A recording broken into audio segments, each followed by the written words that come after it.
Dr. Steve Sinatra, and today I'm going to talk a little bit about hearts, but a lot about horses. What I've been doing for the last, 7 or 8 years, is bringing metabolic cardiology, one of the greatest discoveries I've ever made in my lifetime, to the equine.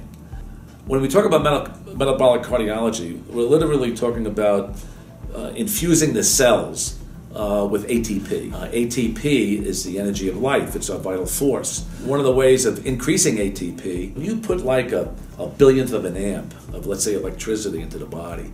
What you're doing is you're not only detoxifying the body, but you're literally delivering more ATP to the cells. And I wanted to bring the Equiscope to the table for helping the equine, and particularly the thoroughbred. In other words, I was putting my horses on a non-GMO organic diet. I was giving them some beet pulp. I was giving them great food. Now I'm giving them nutraceutical support to turn over ATP. And now I'm going to enhance that with electroceutical support, where I'm going to drive ATP in a preferential direction. I felt that I was onto something here. And the first horse that I did my experiments on was a horse by the name of Elusive Charlie. We were going to sell him in Lexington, Kentucky at a sale, something. Nobody really knows what happened. But he ended up with a gash on his face, and Elusive Charlie was unsaleable. He had so much pain in his neck, and he had so much discomfort that he wasn't making healthy sperm because he was inflamed. So here I was, I had a fantastic animal, couldn't make it to the racetrack, and now I couldn't breed because I tried him on multiple mares, and it was a disaster. So I called John Thorpe. I said, John, can you help me? So John says, yeah. They brought the Equiscope. We had veterinarians there, and we had x-ray technicians there. John was there, I was there. And after a couple of days with using the Equiscope, and we were putting plates on his back and plates on his neck, and the x-ray showed he had a dislocated neck and his vertebrae were out of place. He was a mess. But then after a few days, we let Charlie out in a 5-acre field, and now he's running.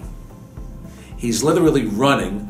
We're all crying, and now he's running, and I'm saying, oh my gosh, maybe Charlie can breed. We brought 13 brood mares to Charlie, and Charlie got them pregnant. So Charlie is special, but he was really special on Admiral's War Chest. When you have a horse that wants to lead, you can't fight with him. And I was telling my trainer, I was telling the jockeys, I said, look, let this horse take the lead. If nobody catches him, we win. If somebody catches him, it's my fault. But I'll tell you this, if a horse wants to lead and you hold that horse back and you prevent him from taking that lead, the horse may say to you, hey, I'm not going to run for you. So we put him back in the barn, put him back in the Equiscope, gave him a massage, gave him a lot of love. Now we're in the Maryland Million. We gave Taylor Hawley instructions, take the lead. Taylor took the lead, lengths, ran 3/4 in 1:11 and change, and won the race. In 2016, he did it again. Classic. Admiral's War Chest looking to steal it all the way again. He won the Maryland Million. This time, instead of only winning by a half length, he wins by 5 lengths. And I was shocked. Admiral's War Chest taking the field wire to wire last year and in this year's Maryland Million Classic, and aboard both those victories, jockey Taylor Hawley. My instructions are to run as far and as fast as he can, and that's what he does. And here with winning owner and breeder, Mr. Steven Sinatra. And what's it like to have a horse like this? You won last year. Were you pretty excited to bring him back this year? Oh, it's just wonderful, and I have to say that Taylor did a great job. I mean, Admiral's an older horse, and Taylor's up there as well, and when you get a great winning combination like that, you can do anything. So I'm so grateful to own him. And you're a breeder, and this horse is 5 years old. How has it been kind of seeing this horse develop and grow throughout his career, and now a 2-time winner of the Maryland Million Classic? I own his father, Elusive Charlie, and but he's still got a lot of progeny coming up. You know, we have a few in full, and but it's people like you that keep us going as well. Congratulations with the victory today.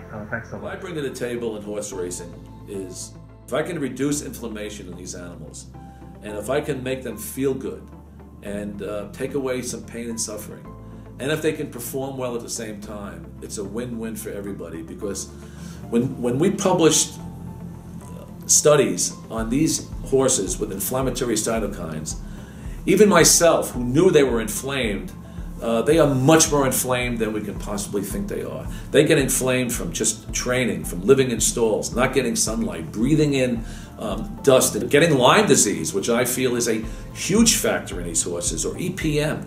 But once a horse gets inflamed, it takes away from performance. My biggest mission in my life right now is to unlock the mystery of equine-induced pulmonary hemorrhage. And what happens here is when the horse is galloping or at the track and their ribs are hitting the lungs and they get such severe oxidative stress, whether it's from anoxia or trauma of the lungs banging against the ribs. There's so many different theories out there that the horses can bleed. And when they bleed, they can't run because they get basically blood in their airway. Now in the United States, we give Lasix.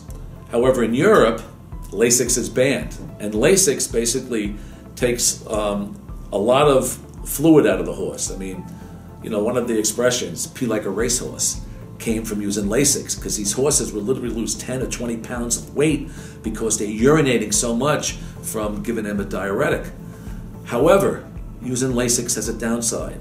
You lose minerals, you weaken the horse, you can dehydrate the horse. Then the horse has to drink back gallons of fluid after the race.